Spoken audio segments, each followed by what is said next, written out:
I always enjoy this clap piece that I do. It's like I should buy one of those. I've realized I should buy one of those clap things that we do before recording.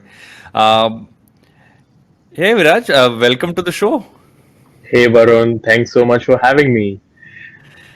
It's ever since I think the first time you and I met was when Ranveer was on the show, right? I think that was hmm around the first time we met. You have constantly been, and I have to publicly say this, you've been one of those people I can reach out to at any time and say, okay, this is something which I'm thinking about. What is your point of view about it, or what advice can you give me? And you've always been sweet enough to kind of turn around and say that. And I was like, 1 second, a lot of the stuff that you've told me is stuff Right, that's relevant to a lot of people out there. So I the feel younger very confident to creators. get on the podcast. Yeah. Yeah, no, that makes sense. I remember, I think it's been about a year to that podcast, and I was always fascinated by your story, man. So I had actually discovered you 6 months prior to that, and it was almost a year into my entrepreneurial journey in the media world, and I was just constantly looking for people who had similar stories, right? Who were not from media backgrounds but built successful media companies who I could just read about or be in touch with, just chat with in case we were facing any issues, because I was an engineer as well, and I directly started the company right after graduating, right? So I Mm. had no experience in the media space, and my only learnings could come out of either reading books or listening to podcasts or speaking to people who've already been there, done that of sorts. And I remember, like one of the times I was like just trying to figure how can I get in touch with Varun, and I remember I was in touch with Dhruv from Kwan, Yeah. and I was like, hey, can you make an intro and just figure a way we can connect? And he was sweet enough to do that. Yeah, I'd love to know because what I find interesting about people who start companies right out of college is that Right, you're kind of going in totally blind, right? You're not necessarily taking any form of, and I call it baggage more than saying learning. I think you're not going with right. any form of baggage.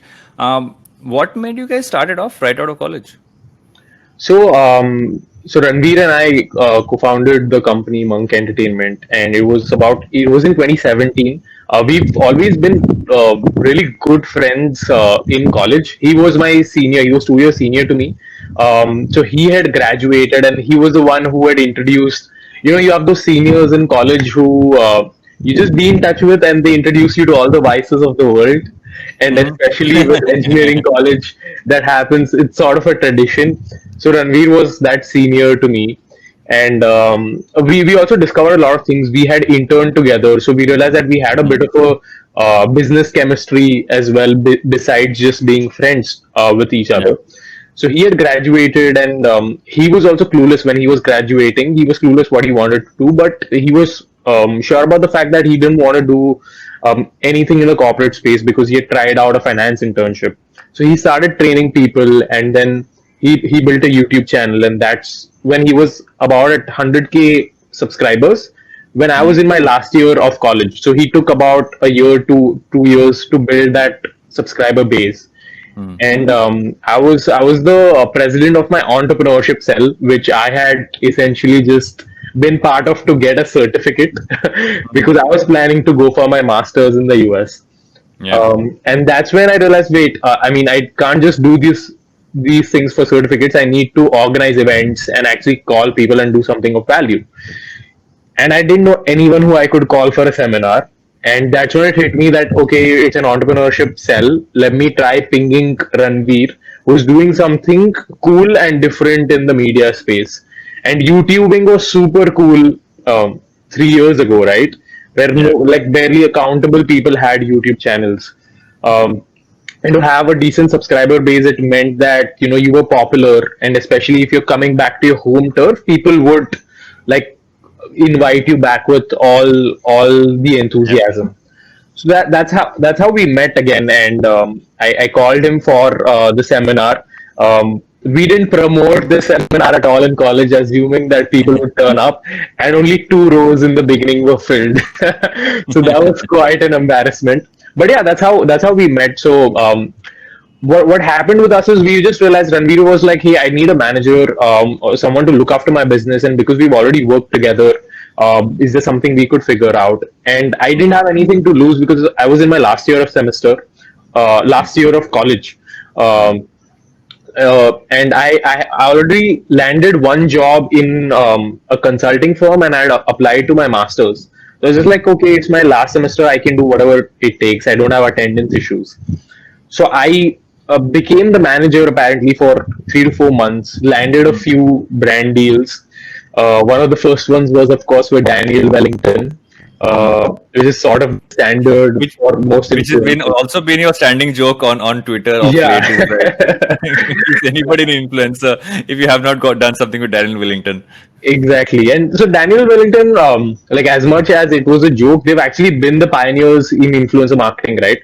Right Yeah. since the beginning, they've championed the whole purpose of influencer marketing, worked with very quality influencers, and continue to do so even today, which is how they're able to sell like watches worth, like I think their manufacturing cost is very low, but they sell it for a good 15, 20,000 in the Indian markets, and a Yeah. lot of that has been able they've been able to pull off because of the branding that they do on Instagram. Yeah. So yeah, so that's how it started working, and then we realized, okay, hey, if I'm doing this for Ranveer, there's a huge gap for something like this in the Indian ecosystem, creator ecosystem as well. At that time, the only people that would get represented were Bollywood stars and cricketers, Mm. Yeah. not even anyone else. Like at that time, I think sport was just getting picked up. I think the likes of PV Sindhu and all also won medals during these last 3 4 years, if I'm not wrong. And a lot of those sports stars just also started getting recognition. A lot of digital started getting picked up. And now we're seeing so many different forms of artists and creators getting recognized and getting paid, um, not equally well, I would say, but as close as they could get to, say, a Bollywood star or a cricketer um, in today's times. So we've come a long way since the last 3 to 4 years when it comes to like monetization, especially with digital creators. What I also find interesting about what you just said, right, is that you're right because most people, if they want to be creators, would try to figure things out themselves. But at Yeah, some level, you do need help. Like I know I've struggled with it in my own journey to try right, and be a creator. right. Is that okay? Like literally, like look online, see okay, buy a ring light, like all those things which you go to. Even though, like for me, for instance, I come from a production background, right? So the tendency Right. was to go high end, but then you had to hold back. But I feel most people have these basic questions, but also want to figure out how can I kind of build my entire content piece out, how can I monetize it, and That's true. what for you are those pieces that you kind of focus on to solve for creators. If you had to pick up, like almost like saying these are the main things why Right. why creators reach out to someone like you, what would those be? Got it. So there's about 3 to 4 main the reasons why creators like to either sign up with us or work with us. One is, of course, monetization, right? Now everyone usually has been saying that, oh, Rockstar had that dialogue कि असली artist तभी होता है जब pain feel करते हो और जब गरीबी होती है and all of that bullshit, right? But that's not true. You need money in the bank to actually start feeling creative because that's when you're feeling safe, and that's when you have the bandwidth to think on those tangents and take those long breaks for yourself to come up with something extremely creative, or like a massive project. So yeah, one is creator monetization. Our focus is purely that, guys, you keep focusing on creating content. We will figure ways out to constantly keep pumping in the monies that you need, right? So now that could be anything from brand deals to platform-led deals to doing gigs, online gigs, events, whatever it is. Figuring a proper source of monetization, beyond, of course, what you are earning from your platforms as well, right? So what YouTube or a Facebook is paying you in terms of monetization, that's separate. That's pennies, honestly. But if you really need to survive and make decent money as a creator, brand money is one of the biggest like bags that you could grab. So that's something we focus on very heavily.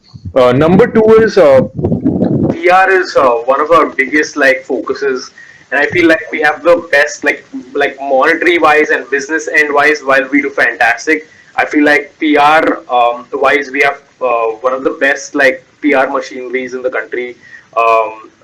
So we feel like creators need a lot of, at the end, while they're digital creators, I feel like every creator, and this is something I wanted to tweet out as well, every creator's number one wish list is that they want to be on Forbes 30 under 30, right? And it's like literally every creator, that's standard across all creators.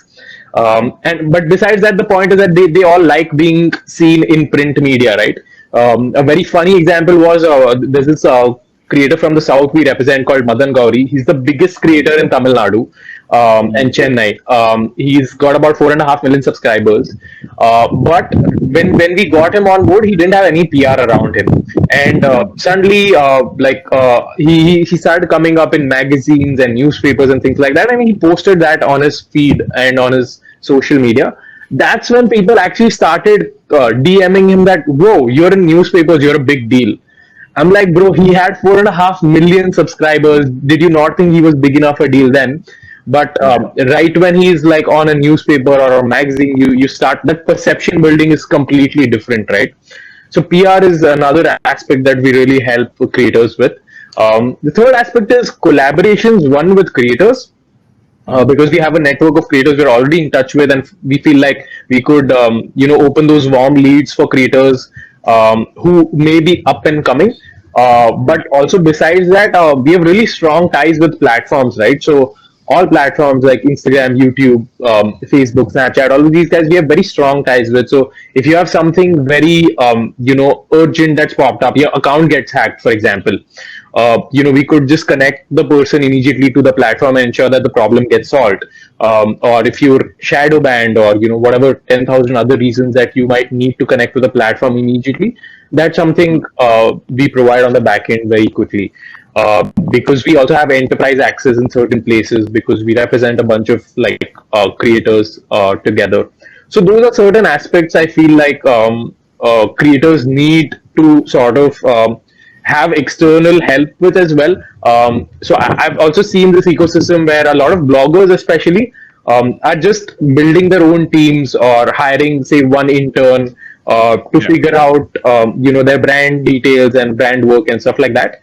While that is good and to each their own, I feel like at an agency level, what you could pull off, and you'd know that by running like a creative production agency as well, is completely different as opposed to what a freelancer, say, would be able to pull off. 100%. Yeah. Right. So. Yeah. Yeah, one more thing. We're just taking off from one of the pieces that you said, right? And I feel that's what's really been interesting in recent times for me is that initially you would have YouTubers, and then at some point Instagram came on. Facebook was still something you would use, but I think it primarily was YouTubers, right?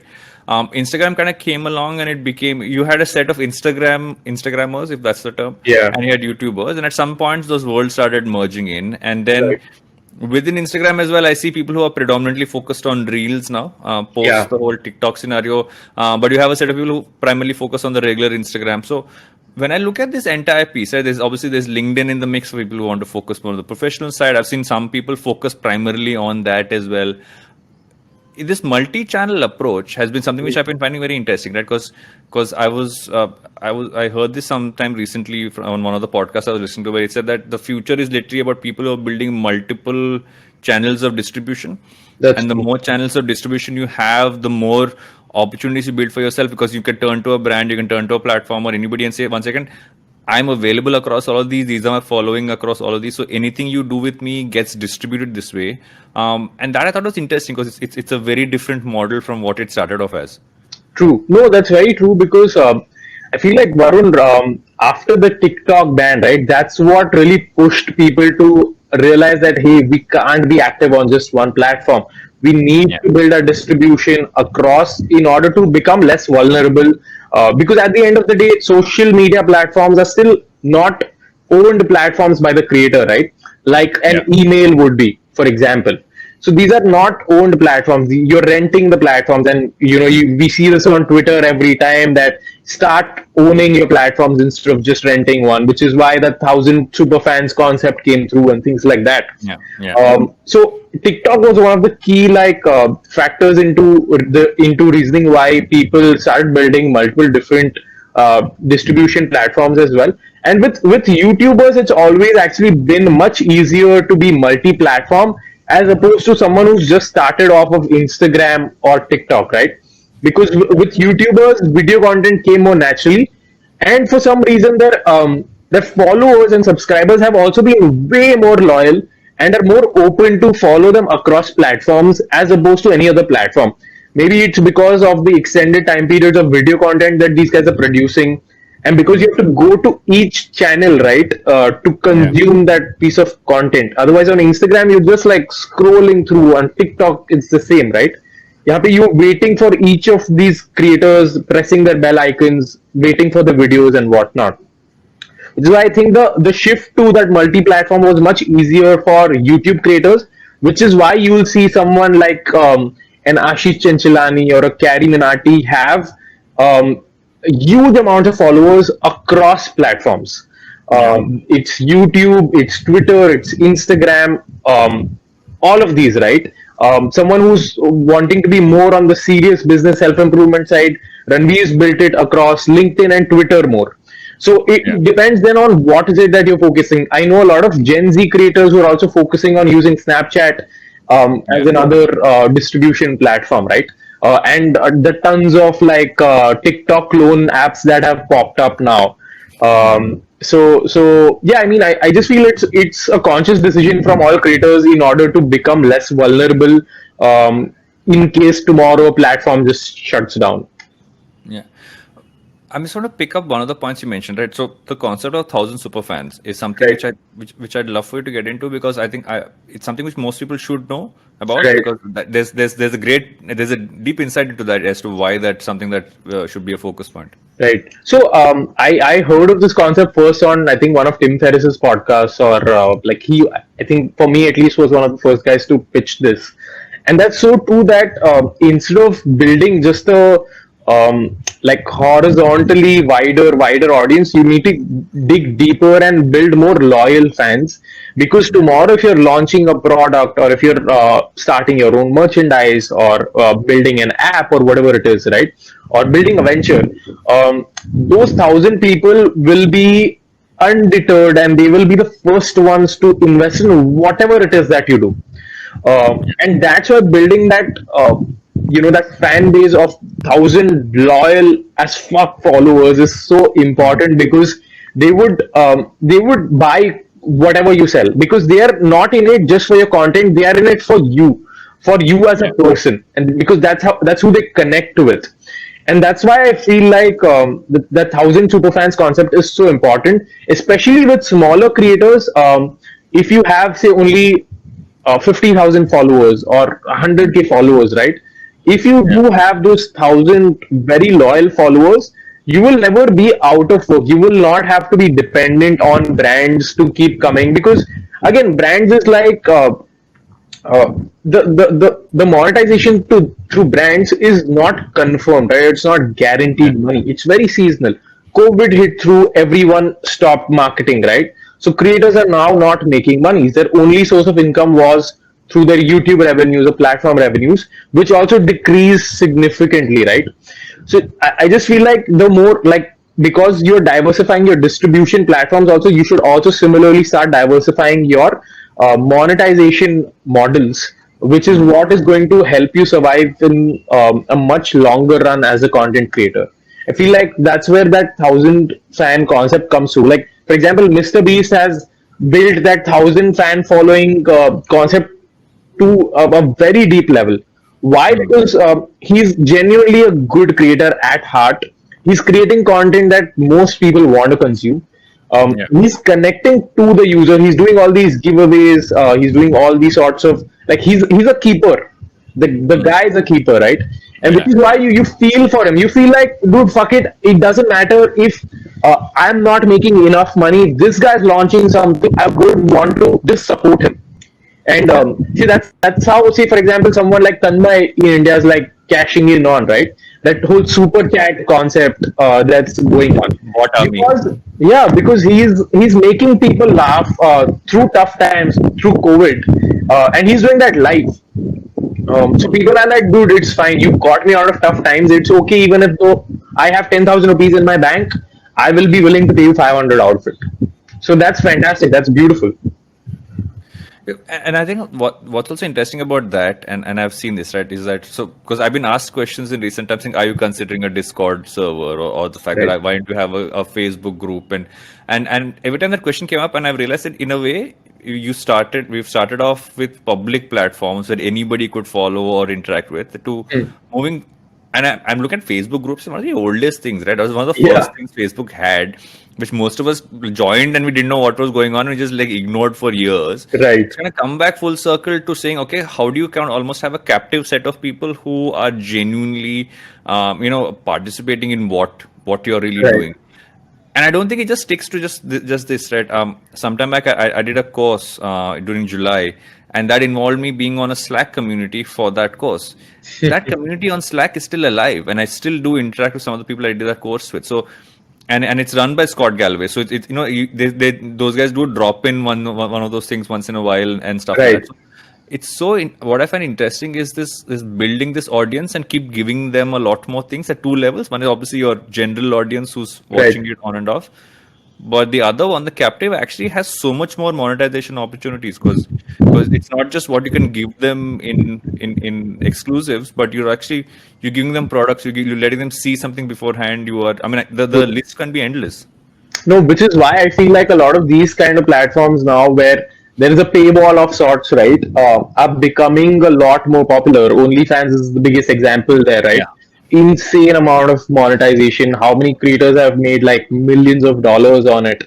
Uh, OnlyFans is killing you, killing what Pornhub right now. Pornhub, yeah, man, it's totally killing Pornhub. Plus, and they're also now segmenting out of just like adult content into Yeah. video games and whatnot, right? So, Yeah. OnlyFans is one of the biggest example. But I mean, besides that, it's interesting, like how you mentioned that we're all moving from becoming super public in terms of the consumption to building more intimate communities and connecting back with those super loyal followers, Yeah. and that's what I really feel is getting way more interesting, because I'm seeing Bollywood actors also starting to do this. They're doing these Zoom calls with their 20-30 super fans, and making, and their management is also realizing that, hey, this is what we need to start capitalizing on, because our celebrities and our Bollywood stars are getting way out of touch with the audiences. They're not real anymore to the public, which is why content creators and YouTubers have such a loyal following. Is because they are your next door person, right? The guy next door, girl next door, which is why they're able to connect with the audiences so much better. And even them now the much bigger like YouTubers also want to regain that sort of connect with their audiences, which is why they're going a lot more intimate. I think YouTube also started the memberships bit with that focus to ensure that, hey, you guys get more exclusive access to whatever content they're building, more live sessions, some free merch and whatnot. You know, taking a step back and looking at Monkey itself, right? Over the period that you've been building it, what have been your learnings? Like, obviously you started off fresh, and we'll get to engineering. I'd love to talk about what you've taken from engineering into Monkey. But what do you think your learnings have been over the span of its growth and kind of expanding it out With the creator ecosystem or with the startup in general? with the startup in general? Got it. So, man, one thing was, like I said, one of the biggest learnings was I didn't have anyone, or like I didn't have anything to fall back on in terms of the learnings I had previously before starting a startup. Right, I was Yeah. fresh off the hook. I didn't know a lot of things about a startup. How do you hire? How do you scale? How do you market yourself? How do you bring more clients? None of that. It was all on the job experience. I realized that, okay, if I did a job well for one creator, he or she would probably recommend me to a bunch of their friends, and that's how we would expand our network. That's what we've been focusing on. Hiring, I realized that I was terrible at delegation, right? I used to be that guy who used to be like, अरे इसको बताने से अच्छा मैं खुद ही कर लेता हूँ. And Totally, I've met many people who are like that, because they're just like, dude, you want to you want to work with so much speed in the initial days of the startup. You're just like, wait, why do I have to explain this person? Sit down with him for an hour. Instead, I could do this in 5 minutes. But I realized that was something that was a huge mistake I made in the early days, because that's never how I was going to be able to scale the company.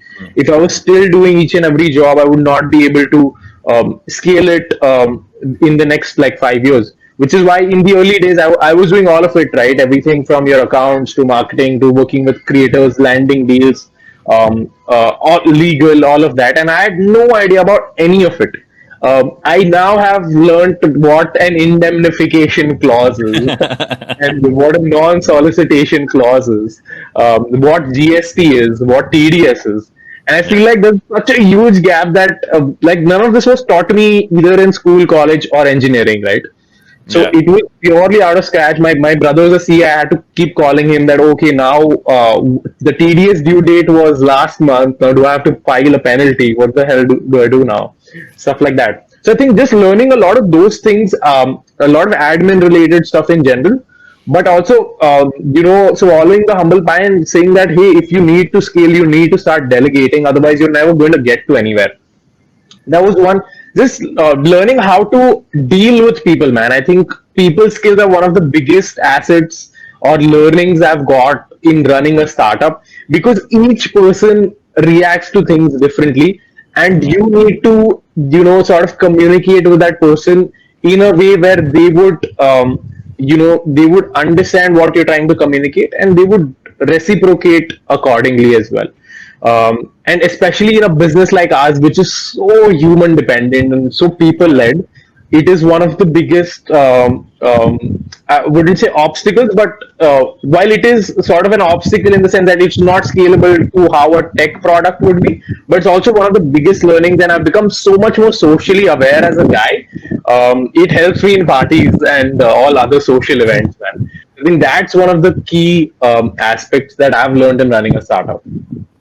What you mentioned is that whenever I speak to a founder and say, what are the first thing I need to learn? I'm like, what you Right. need to learn is that you need to hire someone in finance, you need to hire someone in HR, and you Exactly. need to make sure you have a CA, because those are things you don't know. I agree, because you walk in blind thinking that you are going to do the work, and you realize Right. that you are fixing toilets one day. And try to figure Exactly. out why electricity has gone off because you forgot to pay the bill, or like randomly someone doesn't like the coffee in office, and you can't say figure it out, because which I actually did a few times. I literally would say, you want coffee, figure it out.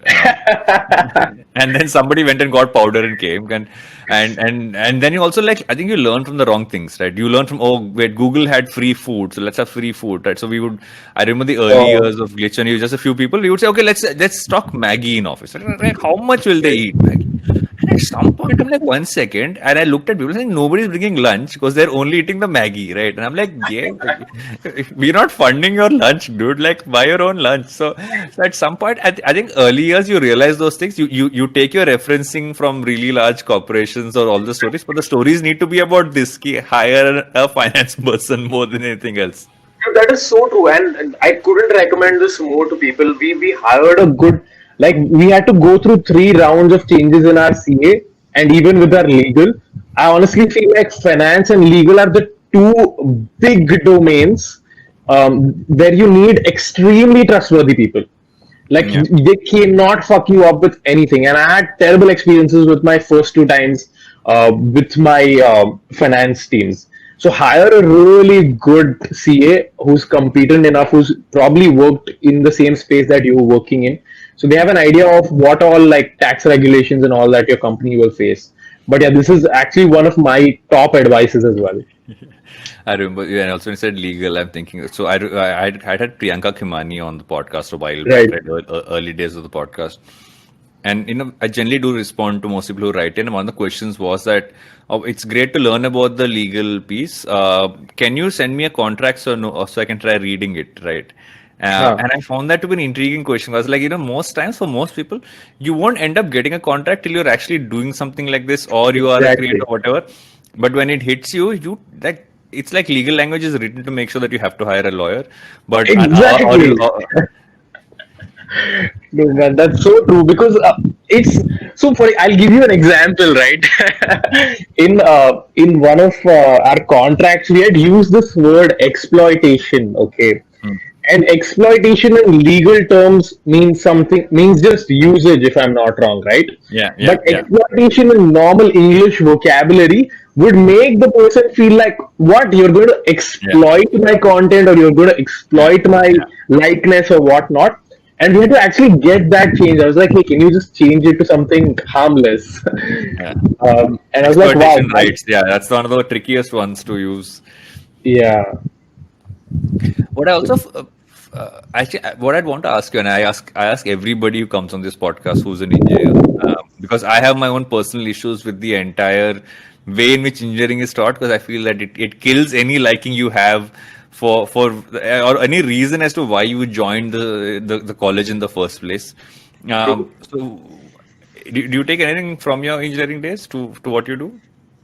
Man, I feel like everyone in India has a problem with the way in which engineering is getting taught. And I think it's a unanimous like call, and which is why all of us are like so scattered, especially where a lot of us are in media and other places. One of the biggest learnings is of course very like last minute jugaad is what really helps, because through engineering, while honestly I've had a very easy ride out. So I was not a bright student. I scored like a 7 GPA out of 10, is fairly average. But what I did learn out of engineering is a lot of last minute regard, because your hands were so tired all the time, right? Because you have 10,000 assignments, you have 10,000 vivas, you were giving your exams, you're trying to juggle all of this with extracurriculars and all of that. You had to do a lot of last minute stuff to get yourself out of situations, and especially me, where I was a last bencher and I had terrible relations with my teachers. They used to always pick on me. So I used to always be the guy who was getting the last preference in getting his assignment signed and getting his chance for the viva and whatnot.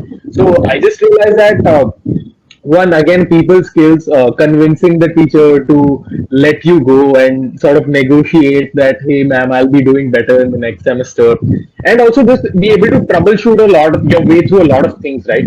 So I used to take part in a lot of extracurriculars, but also trying to juggle studies and assignments and all of that, where it was like delegation some in some sense comes very actively here, where we used to just get some of our assignments written by our peers or some family members and whatnot, while focusing, say, on the exam. So I just feel like engineering teaches you a lot of like troubleshooting, which may not necessarily come through in other degrees or other profession, like other streams in general. So I feel like that's one of the key, like not panicking when there's like a situation where you really have to panic is Hmm. what, and keeping your calm through it all is what I feel engineering has had a very pivotal role in playing through my startup days. Was that one of the things that you and Ranveer bonded on in the beginning and kind of like became friends through? Yeah, for sure. I mean, it's one of the reasons why we got closer as business partners as well, right? Because he knew that whatever fuck ups that were to happen on the creative side, he would handle, and whatever Hmm. fuck ups that were to be handled on the business side, I would take care of. So there Hmm. was a constant like, and we used to always have this like good cop, bad cop situation every time we used to go in meetings, and that was always a fun time to like. This was all pre-COVID days. That was always a fun time to have for us, where we're trying to pitch for a certain brand deal or a certain event and whatnot. And this is way back. This is like 3 years ago, when brands didn't have any clue about influencer marketing or were just getting started into it. And just to see the responses live about what they think of investing in a YouTube channel, Hmm. what their ideas were, how they were thinking, they were just, अरे इससे अच्छा तो मैं एक TV actor को Correct. उसके साथ add बना लेता हूँ and stuff like that. या इससे अच्छा तो मैं Facebook ads चला लेता हूँ and things like that. So those used to be answers, and sometimes the questions were, or the answers were just comical. It's like कि Yeah. हाँ, तुम्हें कौन देखता होगा यार, मैं तो नहीं देखता. And Correct. और YouTube तो क्या है, YouTube पे तो क्या ही होता होगा. And then the Hmm. kids started like consuming content, And then the brand had started realizing that wait, these guys might actually be onto something. So that was like a fun time as well. Uh, if you had what I've always also found interesting is whenever there are co-founders, and like you mentioned, right? So when we looked after one side of things, you Yeah. looked after one side, and as companies kind of grow, those roles also kind of change, and also they kind of evolve in that sense. So how has that relationship been with both of you guys, and through this, and how has that overall journey been? Right, so it's been almost about 3 years, right? And with Ranvi also being a content creator, he's trying to juggle between a lot of things. So what we realized is that while I was like looking more business aspect of things, we needed to also bring on someone who would look more from a structure, look at things from a structural point of view, an admin point of view, look at Yeah. the maintenance and operations of the organization as well. And that's when Jalak had reached out to us. She's now Yeah. the CEO in the organization, and she like took on a lot of those responsibilities. Where I was just like, hey, I want my job. Like I'm pretty good with sales. I don't want to look into okay, what's happening within the organization at okay, how is this employee doing, or how we doing with our accounts and all of those nitty gritties. I just want to go out in the market and fetch more business, because that's what's going to keep the company rolling. Of course, Right. maintenance is so important, right? Because like Yeah. once you bring in the money, it's all about okay, the operations, right? How you execute it and how you take it to the end. You do follow ups on the invoicing and whatnot. So that's when she joined us, and she took a lot of those responsibilities. I think you guys had a similar vibe as well, right? When you Yeah. got Pooja on board, when it was just the two of you guys running it, and she was also looking a lot into the operational aspects of things, and trying to build it as a business. So it was a frat house for us as well before. We actually started structuring the company. We were operating out of a small garage under Ranveer's house, and it was just that. It was we were having fun. We were like, oh, okay, cool. Let's ride this YouTube wave that's going to hit us now. But none of us had an idea of okay, this is what goes into legal. This is what goes into finance. It was a constant learning through and through for us. So yeah, that's how we've sort of figured out. Now I still focus on signing more talent, speaking to more brands and things like that. And we've like divided responsibilities into from that into maintaining the company well, ensuring that the team members are really happy, ensuring that everyone gets paid well, all of that. And dude, I realized that payroll, HR, all of that is a whole different ball game. And we didn't have an HR till 6 months ago, which is Oh when wow. we had some we had some issues in general internally with regards to either say holidays or just the way things were going. And that's when we realized that wait, we can't be troubleshooting as management all the time, right? We need someone from the HR to start looking into these aspects. So that's how we work things out as well. You know, if you had to kind of put down and say, if I was a creator today, and or if I someone who wants to work with creators and wants to work in this entire influencer space, etc. If you had to give like almost like a piece of advice, saying these are things you should really focus on to kind of grow, and what would those be? So I feel like number one is you have to be video first as a creator. I feel Yeah. especially in today's time, if you are trying to hit YouTube, Instagram as your major platform, which ideally would be the case for most creators, and that's also where like the big money is at the moment. I feel like audio and text is significantly growing now. Audio, very specifically, podcast. I'm sure you know best about it. Is growing very heavily now. But I also feel like you have also consciously now decided to start creating some bits of video along with your audio, Yeah. Yeah. which is what brings me to the point that all the creators need to be video first, because that's what everyone is consuming from all age groups, right? So as a creator, or as someone who we're looking to represent, that's the first parameter I look at. The second parameter is the creator actually able to do all of the things themselves? Like, are they able to think of an idea, put it on video, record themselves, and also edit and upload the content themselves. If that's the journey, that's a creator I'm super interested in, because they don't need the whole world to help them in terms of their whole process.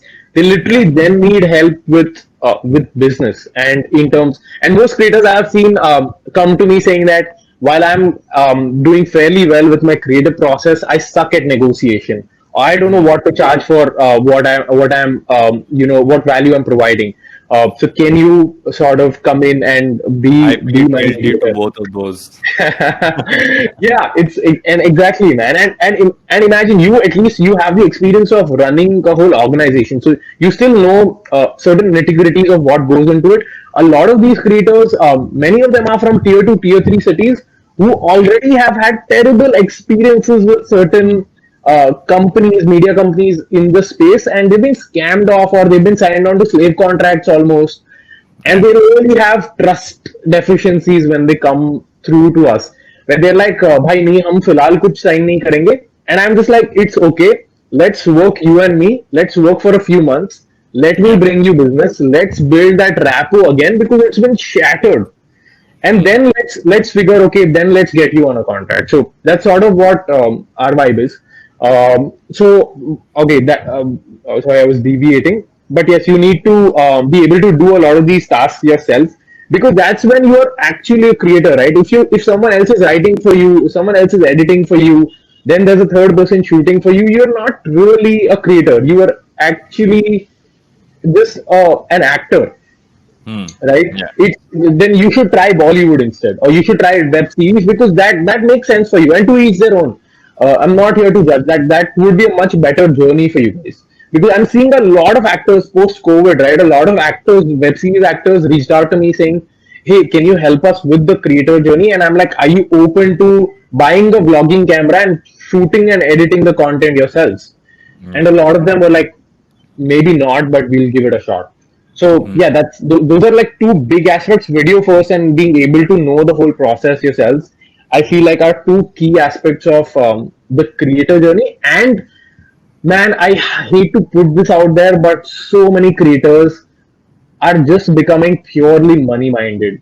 They Hmm. just feel like, okay, this is our one lottery ticket to being a millionaire or billionaire or whatnot, and they just feel like there's creators who come to us and be like, they have 100,000 followers or subscribers. They tell us, आप कितना guarantee दोगे महीने का?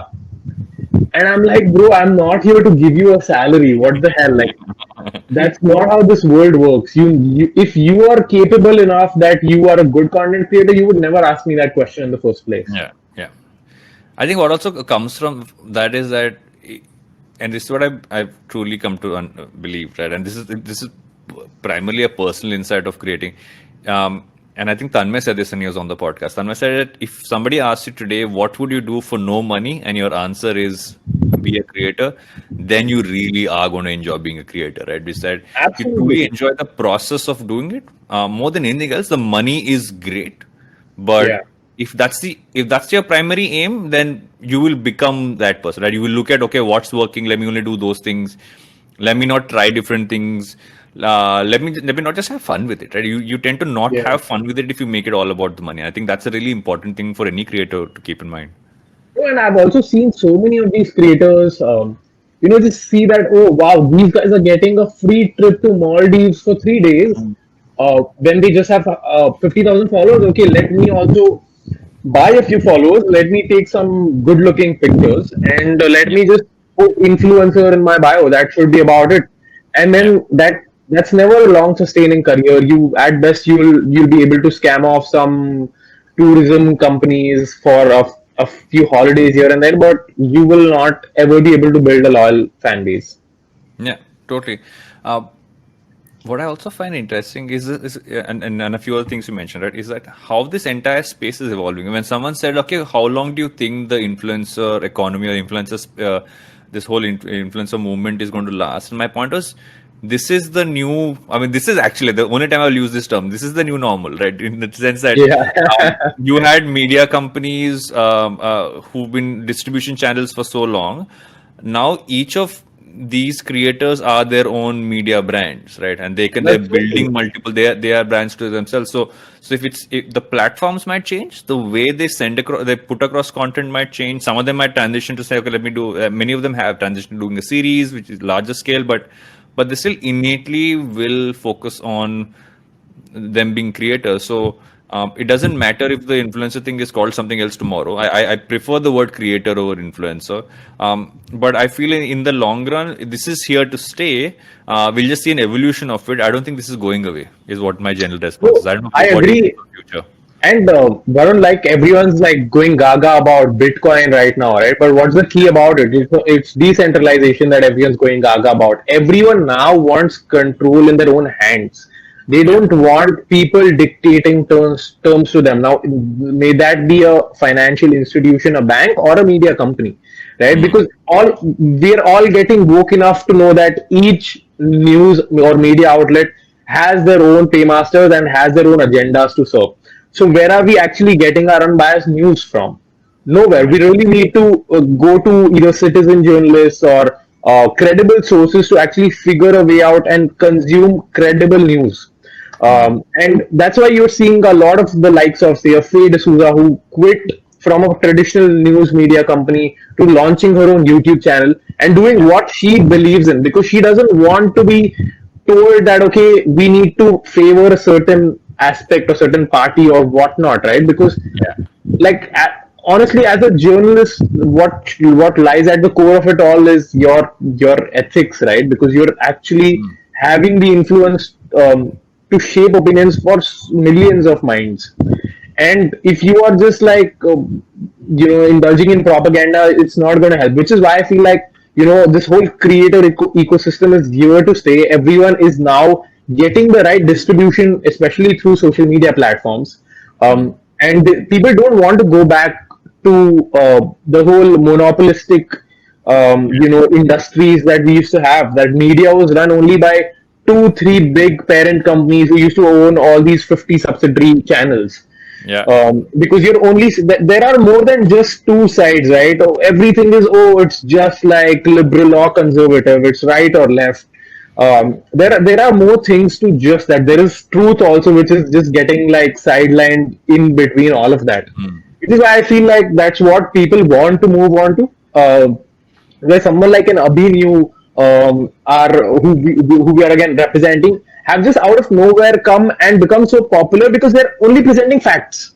They are Correct. saying, you guys shape your opinions. We don't care about being left wing or right wing. We're just telling you this is okay. WhatsApp policy, there's so much brouhaha about this. This is actually what happened. Now WhatsApp learned its lesson and is going to delay this policy by 6 months. So you Yeah. take a call. I don't know. I'm possibly not going to leave WhatsApp. You take Hmm. a call if you want to leave it or not. It's not like hysteria that, oh, WhatsApp आपका data चुरा रहा है, आप छोड़ दीजिए, Ah. and shit like that. So Yeah. that's what's happening, and this is happening across all domains, right? Where like there were only two, three spiritual channels that do Astha and all these things that we used to watch. There are so many like motivational spiritual content creators. So only certain batches of comedy you were able to consume. Now you can consume whatever it is that your taste is, because again, as people, we've become so dynamic now in terms of our taste, right? We Yeah. like Gary Vee's content 2 months ago. We're over his content in the Hmm. next 3 months. We want to consume a Tim Ferriss now, for example. Yeah. So I think Yeah. that whole piece about all of this content being available on demand for us is what's leading to this whole ecosystem as well. And I feel when the demand is already there, I feel like influencers are just justifying the supply then. The market has already spoken for itself, and creators are hence here to stay. Yep. As we come towards the end of every episode, I do a set of questions which are slightly non-regular. Although the questions are regular, I found the responses are interesting with each guest that kind of comes in. Um, Right. what do you spend a lot of time consuming, doing, or just like obsessing over? That most people who know you from the outside would be like, 1 second, you spend a lot of time doing this, or like it could be something that you watch, read, consume, like just generally spend a lot of time doing. What would that be? Man, I consume. I follow a lot of dank meme pages, and this is something that the public out there doesn't know. But I like this is my Thank me. escape.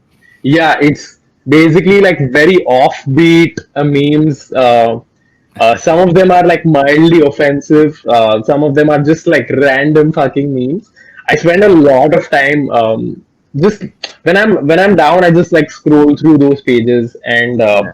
watch those memes. But besides that, I consume a lot of like off late. I've been consuming a lot of personal finance content, which I don't really put out that much on my Twitter or social media. But I'm just getting more and more into the world of like learning more about mutual funds or crypto or whatnot or stock markets and all of that. So Yeah. as someone who's like from the media space, I feel like that's maybe not as much the norm. Mm. I've been consuming a lot of that content. But besides that, I love doing reruns of my favorite sitcoms, man. So every time I'm taking a break, I rewatch Modern Family. I think it's one of the best shows out there in terms of comedy. I love doing reruns of Silicon Valley. Mm. It's my top favorite like sitcom is Silicon Valley above all of your Office, Friends, and whatnot. So it just gets me out of like a tough work day. I just like come out refreshed. Uh, what can you put together in an instant? A tweet. You would be surprised to know nobody has given this answer in so many episodes. It could be Really? one of the most easy answers to give. Yeah. You might be the first person to say this. I can't remember another guest who has said this. What have People people have said? gone. Maggie, coffee. Maggie has happened, coffee's happened, snacks have happened. People have said, come up with a story. People, I think there are lots of things, but nobody's ever said a tweet, which is I somehow obvious, Which is but I the don't most know. obvious answer. Yeah. Anything that you've read, or listened to, or seen in recent times that you'd recommend? Uh, mm, mm, mm. I'm actually I'm reading the 4 hour work week right now, but I mean I wouldn't recommend it to everyone. I am I don't I buy that am theory though. By the way, the 4 hour, I don't buy yeah, what he's saying. Yeah, yeah, honestly. it's a I feel lot like better in with your twenties at least it's not like I wouldn't want to spend like my twenties doing just 4 hour work weeks, and honestly yeah, it's almost close to impossible. yeah, So I don't buy that as well, but that's what I've been reading. I've actually not been consuming a lot of content, but I would recommend people to like just go through my Twitter like likes. I like a lot of random but very like insightful stuff because it's all tweets about startups, business, yeah. personal finance, crypto, a lot of that. So just go through my likes list. I think Twitter threads have become one of the most interesting Yeah, ways to get knowledge. I see so many people using it really well. I mean, I use an app called Readwise, which has really helped me because what yeah, Readwise does is you can just tweet to it and say just copy this thread and it gets saved into the app, right? So true, I can true. always go back and refer to it, and that's become one of those things. So and actually just generally because we're talking recommendations. So Readwise is great because if you connect it to a Kindle, and if you ever highlight anything in a book, it'll store those highlights for you. Oh Um, wow! and many times even suggest other highlights from those books as well, or similar books which you might like, and some highlights from those. So, Right. and they go much deeper than that. You can literally like, even if you have it as a physical book, you can just maybe type in that book, and it'll give you some popular highlights from that book. So it's I mean it's been really helpful. I found it very recently, but Right. it's been one of those my go tos on a daily basis in that sense. Well, honestly, I'm Um, not a book person as much as I am a blog person or like a going through threads person. I just feel like that's something I have really low attention spans, and I like to spend my time scanning through Twitter better. Yeah, I agree with you. I try to read as much as I can, but Twitter is always. I like Twitter these days though a lot better. Yeah. Somehow the last 1 year, Twitter for my Twitter has changed. Maybe because I just started consuming certain kinds of content. Yeah, It just feels so much more informative now. Whereas at one point it just became a lot of nonsense. that's so But true. some things have happened to the algo to make it better. And my last question to you is, why do you think creators will not die? I just feel like I said, it's just the demand. Whenever you want to ask a question of why this will stay long or why this will not die out, like the market has the answer for you. People want to consume content like this, and they will continue to do so for a long time now. And social media has just enabled that to a huge extent. Thanks a ton, man. Thanks for doing this. This has been a lot of fun. Likewise. Lots of interesting pieces kind of came out of this chat, and I'm sure everyone's going to love it. So thanks for coming on Advertising is Dead. Awesome. Thanks so much for having me, Varun.